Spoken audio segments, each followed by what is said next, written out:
Today we finally get to go out and legally ride my Surron Lightbike on the road. If you're new to this channel, let me introduce you to my Surron Lightbike off-road edition, which I've converted into a road legal L1E.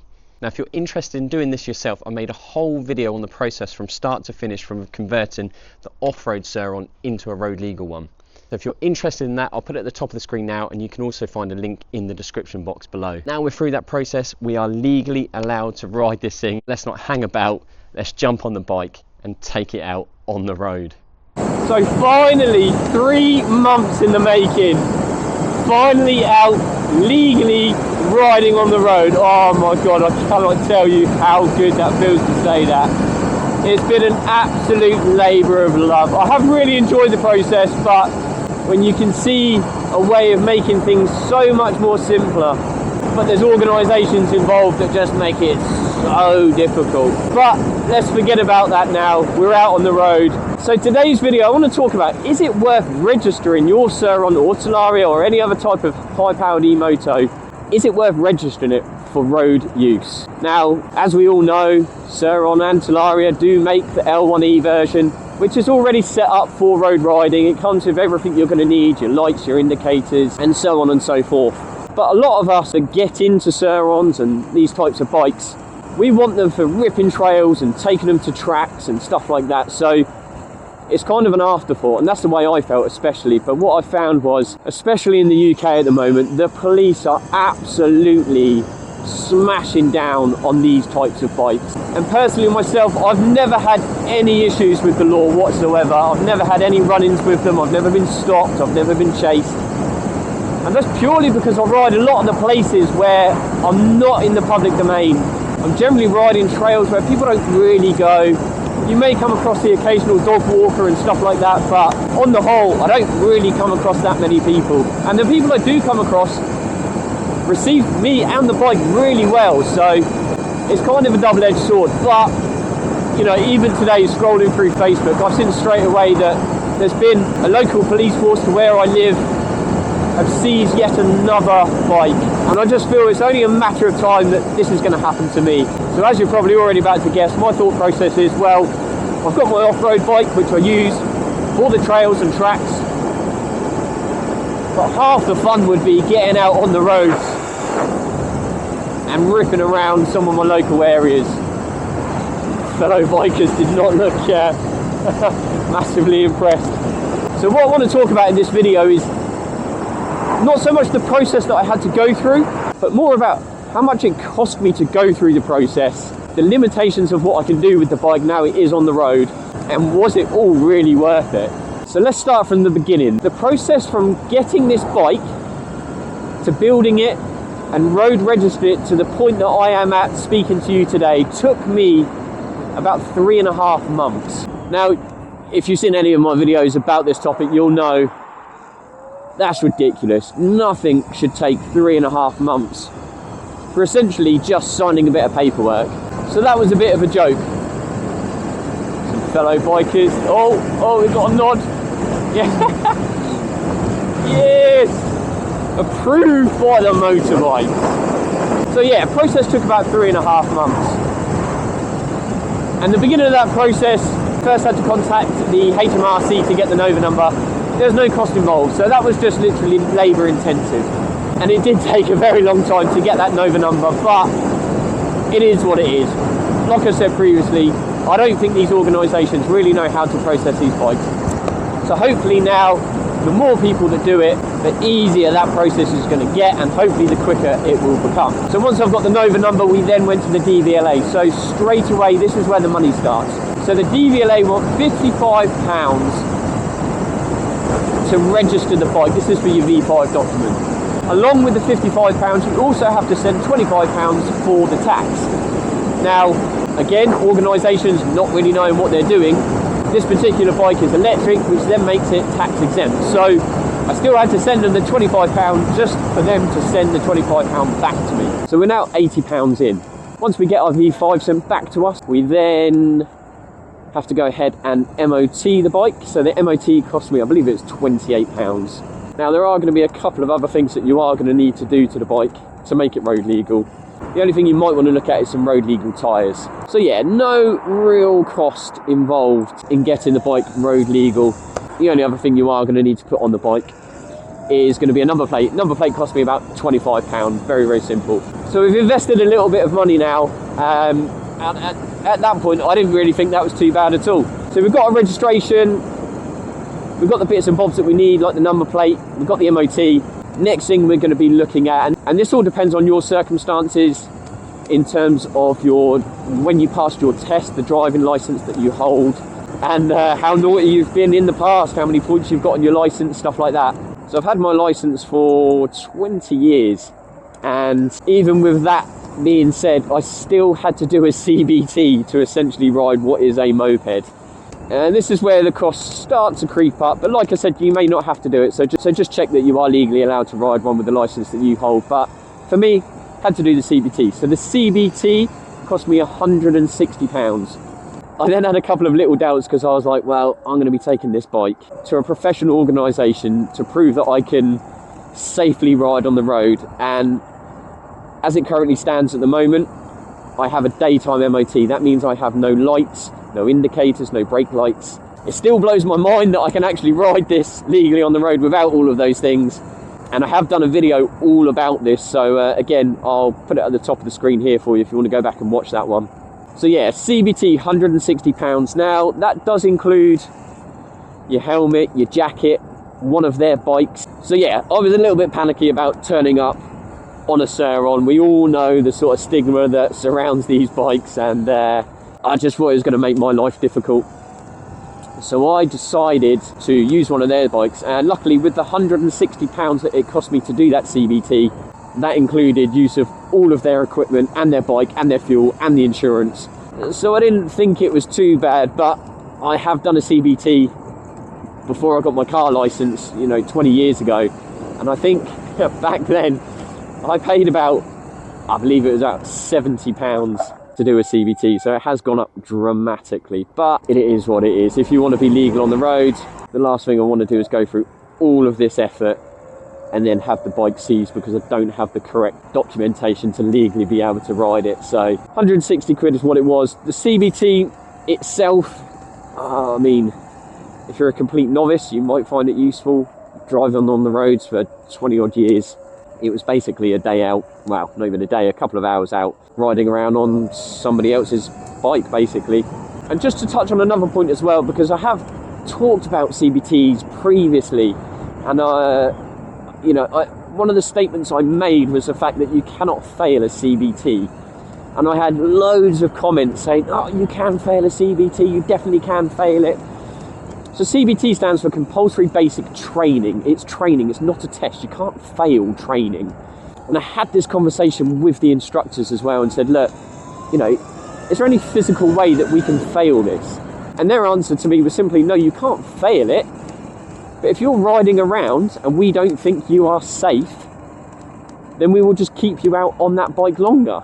I then said to him, have you ever had anyone that's turned up that physically could not grasp what you were trying to tell them and did not walk away at the end of the day with the piece of paper saying that they were legally allowed to ride and that they had done the training? Their answer was no. So kind of a little bit of irrelevant and gone a little bit slightly off topic of what I was saying, but just to kind of back up the comments that I said in one of the previous videos, I don't know anyone that's ever failed, and they have never ever failed anyone. So after doing the CBT, we're a couple of £100 in now. So the next things we have to do to make sure that we're legally allowed to ride on the road is get insurance. Now, this is where I did start to panic a little bit.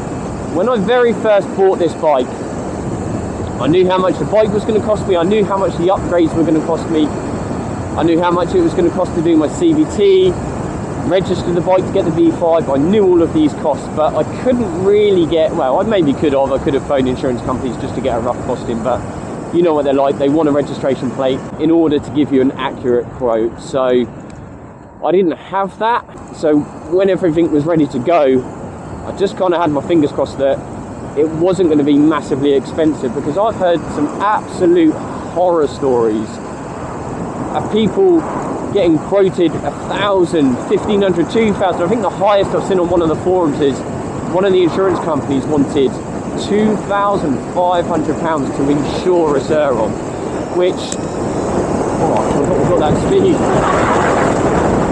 Hopefully you can still hear me in the mic. I've not really done much road riding at speed, so normally I'm going quite slow around trails, so hopefully you can still hear me. But yeah, some absolute horror stories. And I think when I phoned the insurance company up and they had told me that it was going to be thousands of pounds, you know, £1,000 or more, then I would have been really stuck. I don't think I would be able to justify spending £1,000 on insurance. So I phoned the insurance company once I had all the documentation and the registration number, and they came back with a quote of £400. Now, I still think that's very much on the steeper end of insurance. I mean, I don't even pay that for my car, which I'm doing, you know, 20,000 miles a year in. It's worth 20 times this that I'm riding at the moment, so I just didn't think that was a reasonable price, shall I say. So anyway, I left it with them. I phoned around a couple of the other companies that promoted the fact that they do insure Surrons, and once actually getting through to them and explaining, no one else would give me insurance. There was only one company, which was Bikesure, that managed to insure me. So I gave them a ring back, and upon speaking to them, and I'm sure they do this on purpose because I cannot see how any of this could change, but got quoted £400 when they then said that my price had gone up to £513. Now, how they can justify within a week that my insurance would go up by £113 is absolutely ridiculous. And at that point, I was very, very close to the point of thinking, is this really even worth it? So I kind of sat back and thought, well, I've put in all of this hard work now. Do I bite the bullet? Do I pay it off monthly? What's going to be the situation here? Paying it off monthly, you would end up paying a lot more than £500 because the interest that they want to charge. So I then basically haggled with them. I basically asked them how they could justify that within 7 days the price had gone up by £113. She then went into insurance broker mode, told me that she could have a word with her manager and see what she could do on it. And she then come back and explained that they could get back down to the 413. I think in the end, I can't remember off the top of my head, it was around 468, I think it was, which is still, again, quite a lot more money, and it's still very close to that £500 mark. But my thought process was behind it that let's insure it for a year, let's see how much I use it, let's see how much I use it for content, let's see how much I use it for my own personal use, and see whether that warrants actually spending that amount of money. I did then go back to her and ask her, what, you know, how come it is that much money for essentially what is a moped, and I'm only covered for, I think, for about 3,000 miles a year. How is it that much money when I've got so much more? You know, my car is worth way more than that. And she basically come back and said it's because of my no claims. All my no claims are used on other vehicles, so I'm essentially riding this as a brand new rider. No claims whatsoever. So yeah, at that point I decided, you know, let's do this for a year. Let's see if it is really worth it. And then hopefully, if nothing happens and we have a clean year, I can then go back to them next year, get some sort of loyalty discount for being with them. Not that I really have a choice because there's no one out there currently really insuring Surrons apart from that company. But I'll also then have a year's no claims for this bike under my belt, which will then hopefully bring the insurance down. The one thing I will point out though is that £468 includes the mods that I've done to the bike. So the suspension, the wheels, the controller, and the battery. And weirdly, it was no extra cost to declare that, which kind of baffles me a little bit because, you know, it's way more desirable, it's way more powerful. So I couldn't quite get my head around that one, but I'm not going to argue, I'm not going to complain. We'll keep our mouths closed and accept it for what it is. So we're now about, you know, sort of £600 in. And it is a lot of money considering once you've spent out for the bike and any upgrades and stuff like that, another £600 on top. Let's call it £700. By the time you've added little bits and bobs on, such as the L plate, and if you want to put things like indicators on and stuff like that, like I said, you don't necessarily or legally need it. I have ordered a indicator kit and a brake light kit as well, just purely for my own safety. When I'm riding around roads, you know, I want people to know that I'm braking. I want people to know which way I'm going, and that is purely for my safety more than anything. So here we come to the big question. is it worth it? Is it worth spending £600 to £700 on top of your bike to be able to legally ride on the roads? And at this moment in time, and this is genuinely the very first time that I have ridden this bike on the road. I have not taken this out. You are literally seeing this firsthand on my very first ride. And I, at the moment, 100% can say absolutely yes. 100% the ability to get out and legally ride on the road, knowing full well that if I am stopped by the police, I have all the documentation to prevent this bike being taken from me, crushed, points on my license.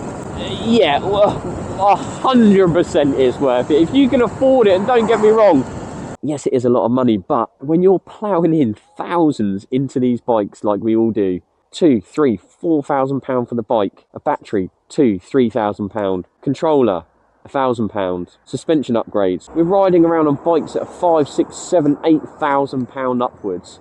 For the sake of £700, 100% I would pay that all day long to not have this bike taken off me by the police and end up with fines, penalty points on my license and stuff like that.